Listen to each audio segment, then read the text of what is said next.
Autrement, normalement. Ah, ça va marcher. D'accord. J'ai compris. Voilà. J'ai eu un Voilà, écran qui me dit que c'est enregistré. voilà. Bon, eh ben, bonsoir André. Bonsoir Hervé, très heureux de faire ce Zoom avec toi.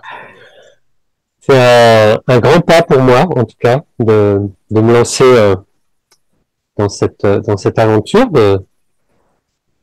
C'est un peu comme une mise à nu. Oui, Et donc le but de ce Zoom, c'est aussi que tu partages qui tu es, ton parcours, euh, parler de ton livre. Donc voilà, bah écoute, je te laisse la parole déjà pour que tu commences à te d'accord. présenter. Ok, alors, donc personnellement, bah, j'ai fait un long chemin intérieur d'une trentaine d'années. Après avoir fait une formation de psychothérapeute, je me suis tourné vers l'enseignement de mon maître, d'Arnaud Desjardins, et pendant 10 ans, je l'ai côtoyé, reçu son enseignement, rencontré à plusieurs reprises et vu des petits moments d'intimité un peu particuliers avec des anecdotes qui ont marqué mon chemin. Donc tout ça, c'est mon chemin. Et puis j'ai rencontré plein d'autres maîtres aussi, hein. Et de tout ça, eh bien, j'essaye de mieux en mieux avec mon lâcher-prise intérieur, eh bien, d'aider les gens qui veulent bien de mon aide. Et j'ai écrit en particulier un livre qui s'appelle Le vrai prix du bonheur, qui est une synthèse de tout ce que j'ai pu recevoir, beaucoup plus dans mes intuitions, dans mes guides subtils, et qui est un outil, vraiment un outil pour ceux qui veulent bien faire un vrai chemin, aussi bien psychologique que spirituel, car c'est vraiment mon chemin de vie, mon destin, ma mission de vie que d'aider les gens qui sont soit d'un problème psychologique des fois extrêmement profond ou qui n'arrivent pas à trouver leur voie spirituelle. Donc pour moi, c'est vraiment mon destin de vivre, de partager mes expériences dans ce domaine de l'équilibre entre le psychologique et le spirituel. Et Dieu sait que c'est pas si facile que ça, puisque dans le milieu spirituel, on rencontre beaucoup de gens qui psychologiquement ont des gros problèmes. Et puis, dans le milieu psychologique, on oublie vraiment d'ouvrir au spirituel plutôt que de donner des médicaments ou des choses comme ça. Alors, est-ce que j'ai réussi à me présenter à peu près? Ouais. La question, j'ai une question qui me vient, c'est est-ce qu'il y a eu un moment vraiment déterminant sur ton chemin qui peut-être une bascule, euh, Oui. voilà, qui a fait que tu Alors, t'es vraiment engagé sur ce chemin? Alors, il y a eu un moment, en effet, vraiment de bascule intérieure.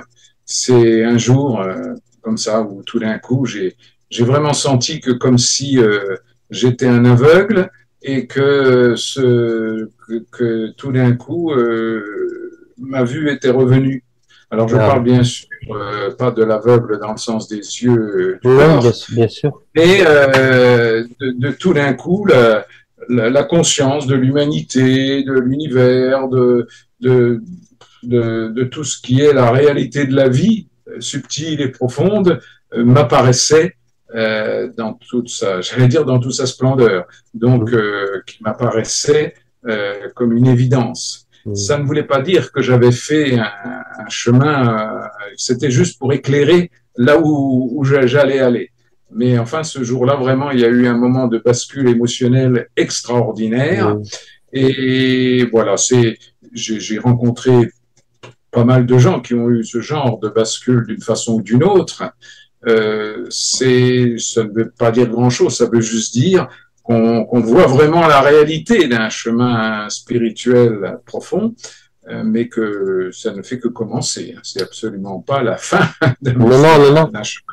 C'est C'est plutôt la porte qui s'ouvre qu'il voilà. faut franchir la porte. Et c'est pas si simple que ça. Non, non, non. Mais après, ce que j'entends là-dedans, c'est qu'une fois que la porte s'ouvre, alors je sais pas ce que tu veux en dire toi, j'ai l'impression qu'on peut plus faire demi-tour.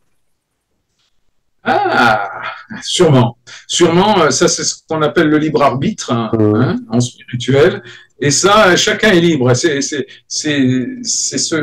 Peut-être un des plus grands messages divins, ce libre arbitre.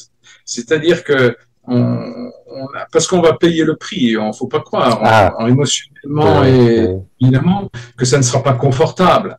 Donc, tant qu'on cherche quelque chose de miraculeux, de confortable, comment dirais-je, de paisible, intérieurement, je parle, hein, eh bien, c'est sûr qu'on a envie de faire demi-tour. Mais quand on comprend vraiment le sens du bonheur, le sens de rechercher ce qui est le plus juste dans notre chemin, et avec courage, hein, beaucoup de courage, bien sûr, mais pas de sacrifice du tout. Hein, le bonheur, il est dans le chemin, il n'est sûrement pas au bout du chemin. Donc, on peut faire demi-tour, comme tu dis, et il y a des gens qui vont retourner vers la drogue, d'autres qui vont retourner vers un psychiatre qui va les bourrer de médicaments, d'autres qui vont peut-être même se suicider, hein, ça peut arriver aussi. Donc, il y a vraiment plein de façons de faire demi-tour, comme tu dis. Mais c'est quand même payer le prix encore plus cher après. Hein. Et du coup, quel est le fondement de ta détermination finalement, puisque je sens que dans ce que tu dis et puis te connaissant, t'as acquis cette honnêteté envers toi-même, l'acceptation de ta vulnérabilité, et qui fait que t'as jamais lâché, même s'il y a eu sûrement des moments difficiles, de faiblesse, de ras-le-bol. Qu'est-ce qui fait, où tu puises cette détermination? J'aime bien la question. Hein. Je vais essayer d'y répondre. Alors, c'est sûr que c'est grâce à mon maître, hein, Arnaud Desjardins. Ça, là-dessus, il n'y a aucun doute là-dessus.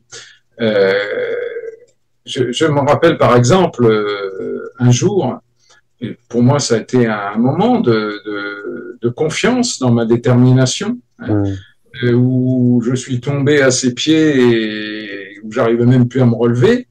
Et il m'a relevé comme ça, d'un geste simple de la main, sans faire d'effort du tout. Hein. Et il m'a dit, ne niez pas vos émotions, André, ne niez pas vos émotions, parce qu'il vous voyait tout le monde d'ailleurs. Et donc, quelque part, je me suis dit, mais je comprends pas, je suis en train de m'écrouler à ses pieds, et il dit qu'il faut pas que je nie mes émotions. Parce qu'en réalité, je n'étais jusqu'au début de mes émotions. Donc, ça m'a permis que même si j'étais dans un état épouvantable, même si j'étais certain de me coucher dans mon lit et de ne pas me réveiller vivant et que c'était la fin de ma vie et que émotionnellement c'était absolument impossible de dépasser ce niveau d'émotion-là, grâce à ça, je savais que si. Et du moment que j'ai accepté que pourquoi pas mourir, c'est pas si c'est mon destin, parce que j'ai quand même eu une foi incroyable à cause peut-être justement de ce moment, j'allais dire de grâce que j'ai eu, que je parlais tout à l'heure. Et donc la foi était permanente. J'ai quand même la foi, hein, mais pas la foi une religion, bien entendu. Hein, la foi en la vraie vie, la foi en ce qui m'anime et mon chemin de vie, quoi. Donc si j'allais dire, j'ai toujours eu cette sensation que si Dieu voulait que je meure, pourquoi pas? C'était pas grave du tout. Je n'ai plus aucun doute là-dessus sur la résurgence de l'âme et qu'elle ne peut pas disparaître à la fin du corps physique. Et c'est vraiment la naissance, la mort, tout ça. Ce ne sont que des petits passages qui sont rigolos. Du coup, c'est un peu ce que tu viens de dire, ça résume un peu le titre de ton livre, Le vrai prix du bonheur. Oui. Oui. C'est pas un hasard ce titre, bien entendu. Hein. Car mon maître disait d'ailleurs, tout le monde veut faire un chemin spirituel, mais personne ne veut en payer le prix. Bon, heureusement, il y en a quand même qui acceptent, hein, mais il voulait dire bien sûr qu'il y en a beaucoup qui veulent faire le chemin, mais que dès qu'il y a des émotions, qu'il y a des choses trop fortes à vivre intérieurement, ils disent non mais ça c'est pas possible. Alors ils vont chercher un autre thérapeute, ils vont chercher une technique, des gens qui vont leur promettre de libérer leurs énergies en étant couchés tranquillement et hop ils vont un coup de baguette magique et hop ça y est c'est fini. Ils vont être libres de toute leur souffrance intérieure et karmique etc. Donc, je ne dis pas qu'il faut pas céder de toutes ces techniques. Hein. Moi, j'en ai tellement fait que. Mais j'ai l'impression que toutes ces techniques-là m'ont fait, je sais pas, 5% du chemin peut-être. Hein. Le vrai chemin se fait quand même dans son intérieur, dans ses méditations, dans ses prières, dans ses intuitions, pour aller là vraiment où on doit aller. Et si on doit aller embrasser le tombeau du Christ à Jérusalem, si on doit aller faire un stage au Pérou avec les champignons, si on doit aller toutes sortes de choses, si on a l'intuition de le faire, il faut le faire, ça fait partie de notre chemin. Donc c'est simplement les miracles qu'il faut. Les miracles arrivent à condition qu'on ne les cherche plus. Et les miracles sont souvent des choses très très banales, hein. C'est pas des miracles extraordinaires, c'est juste des petits miracles de la vie. Comme des rencontres, comme des choses comme ça. Oui, c'est les petits retours. Comme la rencontre avec Hervé. Voilà. Oui, c'est vrai. Ouais, je peux témoigner de ça, en tout cas, parce que ça fait quand même quelques années qu'on se connaît, et c'est vrai que je peux dire que il y a eu un retournement, il y a eu un avant et un après André, c'est vrai. Voilà, j'aime bien le mot retournement, hein, c'est beau comme mot. Et puis, moi, je peux témoigner qu'en fait, bon, c'est vrai que j'étais dans une fuite un peu spirituelle, parce que j'avais du mal à accepter mon incarnation. Et le fait, comme toi, tu travailles, on va en parler, comme tu travailles enfin, à l'époque, en tout cas, on travaillait sur les 5 blessures de l'âme. Et le fait que moi, je puisse entendre que j'étais blessé à tel endroit, c'est comme si je pouvais me poser sur un terreau pour évoluer. Voilà. J'ai pas entendu. Je pouvais c'était mon socle, ma blessure. C'était un socle. Oui, voilà. Voilà. Oui, les blessures de l'âme. Bon, je suis vraiment pas le seul à en parler. Non, bien sûr. Mais par contre, il me semble que c'est mon chemin à moi, parce que j'ai rencontré quand même pas mal de gens qui ont vu des tas de maîtres et dont le maître n'a pas décelé la blessure particulière, profonde de la personne. Donc ils enseignent des choses générales, etc. Mais moi, je pense, c'est mon chemin de vie, que je vais trouver ce que les gens ne veulent pas régler. J'ai encore eu ce matin une personne qui est venue me voir, qui m'a raconté qu'elle avait fait des psychanalyses de toutes sortes, etc. Et pourtant, disons, en 3 minutes, par les mots qu'elle a utilisés, par ses comportements, j'ai bien vu une blessure de rejet et de refus d'incarnation qui crève les yeux. Alors, c'est ça qui m'étonne, c'est qu'il n'y a pas d'autres personnes qui l'ont vu avant. Après, ça c'est ta couleur aussi. Mais une fois que tu as vu ça chez l'autre, comment tu peux l'accompagner si lui il est d'accord, bien sûr. Comment, par exemple, pour quelqu'un qui a une blessure de rejet, enfin, je pense que quelle que soit la blessure, c'est comment on peut accompagner une personne à descendre dans sa vulnérabilité, à accepter sa vulnérabilité. Alors, je crois que d'abord, c'est grâce au chemin que j'ai fait. Ça, c'est sûr. Donc, si tu veux, j'ai ma décontraction intérieure. Et je l'avais trouvé aussi chez Arnaud Desjardins, cette décontraction. Cette chose qui fait que la personne, on prend rien de dramatique. Voilà. Donc, on peut l'accompagner si la personne est d'accord, hein, parce que les gens qui sont venus me voir et qui sont partis en courant, il y en a plein aussi. Parce que, évidemment, ça va pas être confortable. Hein.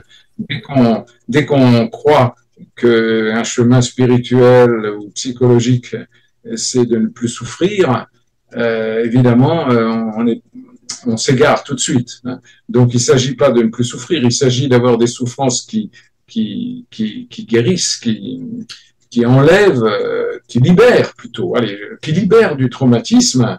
Et donc, c'est des souffrances qui sont utiles et qui sont des fois très violentes, mais qui ne sont que du vent. Hein. Les émotions, c'est que du vent, mais c'est du vent où on croit mourir à chaque fois. Quand même. Et donc après, ben, je les aide comme je peux. Et puis moi, je suis comme un enfant qui va partager ce moment avec la personne, qui va essayer de l'éclairer, et puis on va une espèce de jeu jouissif, enfin jouissif, un jeu quoi. C'est-à-dire, c'est pas quelque chose de hyper coincé, au contraire. Et dans ce jeu de relation avec l'autre, on va petit à petit éclairer cette blessure et avec en face de moi des résistances incroyables, bien sûr. Hein. Les gens, il faut pas croire qu'ils vont se laisser faire comme ça. Donc, j'accepte. Je suis tellement, et vraiment, ces trois qualités de maître, de thérapeute véritable, hein, c'est amour infini, présence infinie aussi, bien sûr, hein, et qu'est-ce que je voulais dire? Merde, excusez-moi, j'ai oublié les trois termes. Donc, présence infinie, ça. Exigence infinie, mais pas dans le sens que moi j'exige rien sur les autres. Hein. Je leur montre le chemin et ils font ce qu'ils veulent. Il n'y a plus du tout de jugement dedans. Hein. Donc, l'exigence, elle est dans le sens que moi, je vois jusqu'au bout. Et donc, je leur montre à chaque personne vraiment le chemin jusqu'au bout. Et après, ils voient ce qu'ils veulent voir, ils acceptent ce qu'ils veulent accepter. C'est pas un problème. Hein. Et amour infini. Et amour infini. Amour infini. J'ai envie de le répéter 3 fois. L'amour infini. Et c'est pas de l'amour, quand par exemple Arnaud Desjardins m'avait relevé en me disant ne niez pas vos émotions. Il y avait une décontraction en lui, mais cet amour-là, il est tellement simple. Il n'est pas du tout, comment dire, expansif. Hein. Il est tout simple. C'est un amour de père, un amour qui accompagne. C'est pas un amour de, comment dirais-je, de cajoler dans le sens du poil. Hein. C'est juste un amour simple. L'amour de la vie, l'amour de Dieu, l'amour de tout ce qu'on veut, quoi. Ben, je peux en témoigner en tout cas. Conditionnel, bien sûr. Conditionnel. Je peux témoigner de ça parce que c'est vrai qu'il n'y aurait pas eu cet amour. C'est vrai que de descendre un peu dans sa vulnérabilité, ça aurait été compliqué, je pense. Et c'est vraiment une condition. Je pense même que ça serait impossible pour certains. Hein, pour certains. Hein, pour d'autres, peut-être pas, mais pour certains, oui, s'il n'y a pas cet amour incroyable, ça sert à rien. De toute façon, tout le chemin intérieur doit mener à l'amour. Hein. Si ça mène pas à l'amour, c'est pas un chemin. Hein. Ça ne veut pas dire qu'on y arrive tout de suite. Ça ne veut pas dire parce que ça va grandir étape par étape, ce degré d'amour. Au début, on comprend ce que c'est que l'amour inconditionnel, donc on va essayer de faire des efforts pour l'appliquer. Mais à un moment donné, on ne fait plus aucun effort. Hein. C'est l'amour qui tout bête, tout simple. Tout... on se demande comment on a pu vivre autrement d'ailleurs après. Ben, c'est-à-dire, c'est ça, c'est avec ce dépouillement au fur et à mesure, plus ça va, plus on s'approche de cette qualité de cœur, quoi. Moi, je le dirais ça comme ça pour moi. Oui, bien sûr. Oui. Alors après, on a chacun une façon différente. Hein. On n'a pas tous le même mission de vie, on n'a pas tous. Donc, toi, tu vas peut-être plutôt le faire dans des soins énergétiques, des choses comme ça. Mais c'est de l'amour aussi. C'est que de l'amour tout ça. Hein. Donc, tu vas peut-être plus donner par ton corps. Enfin, je suppose. Hein, tu as le droit de me dire autre chose. Hein. Oui, puis moi, ce que je sens au fur et à mesure, quand même, quand je te parlais de dépouillement, c'est que effectivement c'est comme si le cœur sort de sa gangue petit à petit et on est plus ouvert à l'autre. J'aime bien la formule. Le cœur sort de sa gangue. Oui. Hein? Oui. C'est ça que tu as dit. Oui, c'est ça, oui. Excuse-moi de t'avoir coupé parce que je... Non, c'est ça et c'est comme si les choses nous quittaient petit à petit. Oui, voilà. Ça, c'est comme, je le dis souvent aussi, mais mon maître, on lui demandait, à Arnaud Desjardins, on lui demandait, mais qu'est-ce que vous avez de plus que les autres? Parce qu'on voit bien quand même, quand on rencontre quelqu'un comme ça, on se dit, c'est pas possible, il n'est pas comme tout le monde. Et à chaque fois, il répondait, ah, je n'ai absolument rien de plus que les autres, mais qu'est-ce que j'ai en moins? Oui, c'est Donc ça. c'est ça, c'est d'enlever tout ce qu'il y a en trop chez nous. Et après, ben, il reste plus que de l'amour, hein, il n'y a pas d'autre solution. Du moment qu'il n'y a plus de lien, plus d'attachement, plus de désir, plus d'exigence, plus d'attente, plus de manque, puisqu'on se comble soi-même, évidemment, il n'y a plus que de l'amour. Hein. De soi, car c'est à quel point plus j'avance sur mon chemin et plus je vois à quel point il est si difficile de s'aimer. Ouais. C'est parce que souvent on va aimer une partie de soi, des comportements, puis il y en a d'autres qu'on va pas aimer, et puis voilà. Sans compter que tous ceux qui ont un ego démesuré et qui n'aiment que leur ego. Donc il faut aimer tout, c'est-à-dire y compris nos parties sombres, nos échecs, tout ce qu'on a fait de pas très juste dans notre vie. Après, on comprend que tout ça n'est qu'expérience et qu'il n'y a pas de jugement à avoir pour les autres, mais pour soi aussi, bien sûr. Comment, bah justement, quand tu parles d'aimer toutes ces parties en soi, comment ça se manifeste pour toi, en toi, par exemple, bah, quand un jour vient où tu arrives à aimer une partie que tu supportais pas, ou comment ça se manifeste en toi? Ce qui me vient comme réponse, c'est que s'il y a une partie de moi que je n'aime pas, ça me rend pas bien à l'intérieur. Oui, bien sûr. Ça me rend pas bien. Et donc, si j'arrive à aimer cette chose-là, ça me rend bien, tranquille, j'allais dire joyeux, mais bien, tout simplement bien intérieurement. Donc, donc à un moment donné de son chemin, on comprend qu'il n'y a pas d'autre chemin pour être heureux, quoi. Alors, comment on arrive à l'aimer? Alors là, je crois que c'est un point très important. C'est la différenciation. Je vois à quel point les gens ont un mal fou avec la différenciation. Pourquoi ils ne s'aiment pas une partie? Parce qu'ils croient que d'autres personnes n'ont pas ce problème-là, n'ont pas ce défaut-là, n'ont pas ces comportements négatifs. Et donc, ils se disent, bon, bah alors, je suis coupable d'avoir ces comportements-là. Alors que non, on est tous différents et on peut être un Hitler, on peut être un Poutine, on peut être tout ça, à condition de faire un chemin, bien sûr. Il n'est pas question. Hein. Et pour arriver à aimer ces parties-là, à condition de les avoir quittées, bien entendu. Hein. C'est-à-dire, il n'est pas question de rester avec des choses qu'on prend conscience. Tout le chemin, c'est notre niveau de conscience et de vibration qui va évoluer. Donc, plus notre chemin et notre niveau de conscience et de vibration va évoluer, plus on va voir des choses qu'on ne peut plus faire. C'est pas possible. Puisque quelque part, on en tirait un petit bénéfice, mais de les lâcher, ça va nous faire gagner un grand bénéfice. Donc, c'est tout con. Hein. Je sais pas comment dire, moi. Oui, mais par contre, ça se fait pas du jour au lendemain. Ça, en tout cas, dans mon expérience. Ouais. Et puis, il y a cette décision d'avoir une fois que c'est vu en soi. Mais après, en même temps, moi, ce que je constate, c'est que j'ai ma part là-dedans et qu'en même temps, c'est pas avec ma volonté propre que ça se fait. Cette conscience, elle est importante, mais ma force de volonté, elle est pas efficace pour moi. En tout cas, dans mon expérience. Tu vois, je dis je veux changer ça, mais alors il y a des actes à poser peut-être, mais je me rends compte qu'à la limite, c'est plus c'est vu en moi, ce qui est pas juste, et petit à petit, plus c'est vu et accepté, et reconnu, et à un moment donné, ça peut lâcher. Ça, dans mon expérience. Attention, hein, il faut bien comprendre qu'il y a une partie qu'on ne changera jamais hein, de nous. Il ne faut pas vouloir être, si on n'a pas eu de maman, de papa, etc., dans son enfance, de parents justes, hein, bah, on sera quand même handicapé à vie. Oui. Mais Donc ce handicap, il faut l'accepter. Hein. Mmh. Un mec qui a des, ça a été une de mes très très grandes souffrances, hein, puisque quelqu'un qui est handicapé dans un fauteuil roulant, qui a les jambes qui ne marchent plus, il le voit bien que ses jambes ne marchent plus. Les gens le voient bien que ses jambes ne marchent plus.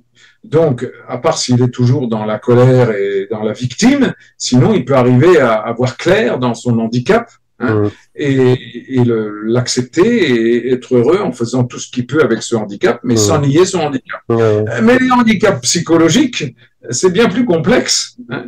Quand ils sont surtout profonds, c'est bien difficile d'arriver à accepter ce handicap et de faire ce qu'on peut avec ce handicap. Et à partir du moment où le handicap est accepté et aimé, je parle d'un handicap psychologique, hein, pouvoir faire des tas de choses, mais seulement correspondant à ce handicap. Mais comme un handicap donne toujours des qualités particulières, j'aurais jamais eu, quand j'ai parlé au début de cette vidéo de ce retournement intérieur et de voir tout ça, si je n'avais pas eu un handicap d'amour dans mon enfance, je n'aurais jamais pu vivre ce moment-là. Donc maintenant, et puis je vois bien que les qualités de guide ou d'aide que je peux avoir, que je peux faire aux autres, elles ne viennent que à cause de mon handicap de départ, que j'ai transcendé, bien sûr. Hein. Il ne s'agit pas de jouer la victime, au contraire. Je ne peux pas être victime puisque ça me donne des dons incroyables. Donc, où est le problème? Il n'y en a pas. Je reviens au mot de la différenciation. Il faut arrêter de chercher à être comme tout le monde ou même comme une seule personne. On est tellement différents et c'est pas confortable du tout. Hein, ce côté de se dire qu'on est seul et qu'il faut avoir confiance en cet être qu'on est sans avoir quelqu'un qui nous le rassure. Voilà. Juste pour il y a un petit machin qui vient de s'afficher. 10 minutes. Oui. Bah, écoute, j'ai pas mal aimé tout ce qui vient de se dire. Hein. Je ne sais pas si je veux dire quelque chose, mais il y a quand même énormément de choses qui se sont dites en bien peu de temps. Oui. C'est du concentré. J'ai envie de parler un peu comme je te connais quand même depuis longtemps et de ton quotidien. Je t'ai vu bâtir. Je t'ai vu bâtir au moins 3 maisons chez toi.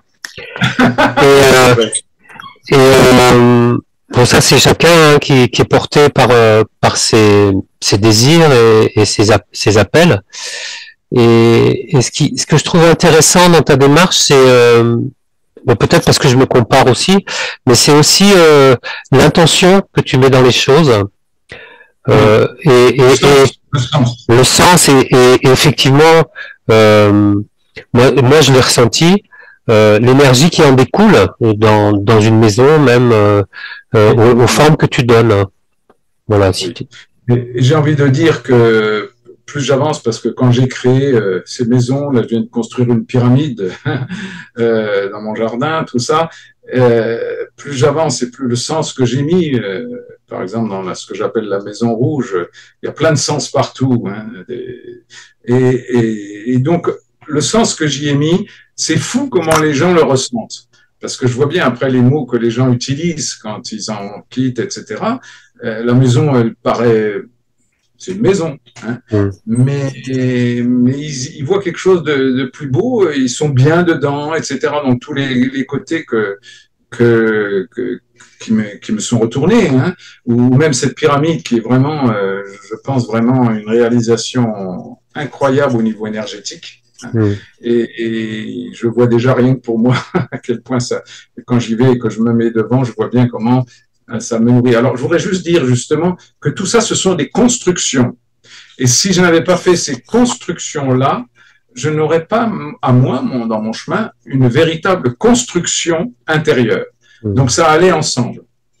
Les constructions que j'ai faites correspondaient, et ça, je le savais depuis le début, hein, que ça me permettrait de me construire à l'intérieur, puisque je partais d'un état je sais pas quoi, sans fondation, on va dire. Et voilà, et petit à petit, je me suis construit. Et, oh, j'ai mis pas mal d'années pour y arriver à l'intérieur de moi, mais je suis bien content d'y arriver. La vie, elle est longue, hein, on n'a pas besoin d'y arriver à 30 ans. Non, non. Puis toujours avec cette détermination, en tout cas, moi, ce que je vois, en tout cas. Ouais. Oui. Alors, il nous reste, enfin, pour cette vidéo-là, il nous reste 7 minutes. 7 minutes, ouais. Ouais. Il y a un sujet qui m'intéresse aussi, et c'est la vie de couple. Oui, la vie de couple. Alors, pour moi, la vie de couple, c'est le meilleur chemin spirituel. C'est-à-dire arriver enfin à accepter l'autre tel qu'il est. Et s'il veut pas grandir, il veut pas grandir. Hein. On n'a pas à modifier l'autre. Donc, est-ce qu'on n'arrête pas de vouloir toujours faire changer l'autre pour l'arranger à nous? Donc, quand on arrête ça, qu'on se dit que l'autre, il est tel comme ça, et qu'on va vivre avec quelqu'un, et que c'est à nous de nous combler nous-mêmes, et à ce moment-là, on va voir que l'autre, finalement, nous donne des choses, mais pas ce qu'on attend. Oui. Tout ça, l'autre est toujours là pour nous faire réveiller nos manques ou notre plein, etc.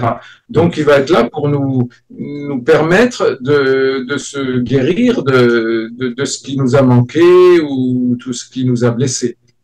Donc, le couple n'est pas fait pour être tranquille. Ça, en tout cas, sûrement pas pour tous les gens que je connais. Et des fois, il y a des gens qui quittent un couple et donc parce qu'ils veulent fuir, si tu veux, la situation quand ils trouvent que la relation est trop compliquée. Je dis pas qu'il faut pas quitter, hein, mais il y a beaucoup de fois où les personnes quittent. Et alors, je vois après l'autre conjoint qui reprenne, il est encore pire que celui d'avant. Mais ça, ils le découvrent que plus tard, parce qu'il y a bien sûr une période d'amour, etc., qui là, on est un peu aveugle, hein, on est amoureux, on est aveugle. Et c'est seulement après que le vrai chemin va commencer. Mais on n'est pas par hasard avec quelqu'un, ça, c'est pas possible. Non, donc, on ne peut pas se dire que je me suis trompé avec cette personne. Ça, c'est impossible. On ne peut pas s'être trompé. C'est juste qu'il faut voir pourquoi on est avec cette personne et qu'est-ce qu'on a à vivre avec. Donc après, si c'est de la violence, on a le droit de quitter, etc. Mais au moins vivre pour comprendre d'où ça vient, tout ça. Et ça vient toujours de l'enfance des générations précédentes, etc. Est-ce que c'est qu'une histoire de compréhension? Parce que, enfin, moi, je vois bien pour mon expérience, c'est comme de toute façon le passé, il est toujours dans le présent, et que cet effet miroir, en fait, sans savoir vraiment d'où ça vient, sans mettre de mots dessus, mais on voit bien que c'est ce côté réactif dans la relation, il est toujours en résonance avec le passé de toute façon. Bien sûr, bien sûr. Et que justement, il suffit juste d'être avec ce qui est là et ce qui se joue en nous, en fait. C'est pas le problème, c'est pas l'autre. C'est vraiment. Voilà, ça, je crois que tu résumes tout. Le problème, c'est jamais l'autre. C'est nous, dans cette situation, avec l'autre et sa responsabilité, il n'y a pas de souci. Mais l'autre, on ne peut pas le changer. Alors que nous, on peut. Donc, autant s'occuper de la partie qu'on peut changer et non pas de celui qu'on ne peut pas changer. Après, si l'autre change, de toute façon, si vraiment on évolue intérieurement, mais sans faire changer l'autre, à ce moment-là, il y aura des petits miracles. Mais ça, si on attend les miracles, on est sûr d'être perdu. Non, c'est sûr. C'est sûr. Oui, c'est un grand chemin, le chemin du couple. Oui. On a encore 4 minutes. Je t'ai vu aussi, il y a un truc qui m'a beaucoup touché quand je t'ai vu avec tes enfants adoptifs. Oui. Et comment dire, cette conscience que tu as mis entre guillemets dans leur éducation, parce que je sais pas si on éduque vraiment des enfants. Oui. Et est-ce que ça, tu peux en parler un peu? C'est quoi qui t'animait là-dedans? Enfin, moi, quand je t'ai vu en même temps poser un cadre et laisser une liberté quand même à ces enfants qui avaient beaucoup souffert, hein, puisque c'était des malgaches. T'as tout dit. Mettre un cadre et laisser faire. Tout dit. Après, ils ont un karma, ils ont des blessures, ils ont tout ça. Et je ne me prends pas pour Dieu dans le sens que je ne peux pas les guérir s'ils ne veulent pas se guérir eux-mêmes, s'ils ne veulent pas grandir eux-mêmes. hein. Donc j'ai des moments de grande satisfaction et puis des moments de tristesse énorme quand je vois qu'ils rentrent dans des impasses, etc. Mais voilà, j'ai fait ce que j'ai pu et je suis bien content. Voilà, de ces 2 enfants que j'ai adoptés de Madagascar. Que nous avons adoptés. Oui, c'est vrai que moi j'ai vraiment été touché et même interloqué, même des fois choqué parce que il y avait de mon regard, il y avait comme une espèce de permissivité, mais c'était comme si c'était impossible de mettre des limites tout de suite par rapport à qui ils étaient à ce moment-là, quand ils étaient plus petits, quand tu vois quand tes enfants là. Et ça, en même temps, c'était clair que il y avait de ta part cette conscience je sais pas comment dire, de cet accueil inconditionnel finalement. Oui. Et du coup, ça pouvait paraître un peu dissonant par rapport à un cadre éducatif normal. Ah oui, ça c'est sûr. Ouais. Et moi, j'ai trouvé ça très inspirant en même temps, même voilà, très inspirant de. Je trouve que là, il reste quelques secondes seulement. Donc, je trouve que tu dis bien les choses. Je ne peux pas faire mieux. Et j'ai juste envie de ce temps pour te remercier de cet échange que nous avons eu. On pourra en avoir d'autres après. Oui, à refaire, bien sûr. Mais pour qu'il y ait vraiment une fin qui se finit pas brutalement. Et voilà, je suis très heureux d'avoir partagé ce moment avec toi. Et si ça peut aider certaines personnes, eh ben, tant mieux. En tout cas, moi, j'ai pris beaucoup de plaisir à ça. Bon, non, on prendra d'autres occasions. Merci, André. D'accord. Merci beaucoup, Hervé. À bientôt. Je t'embrasse. Je t'embrasse, au revoir.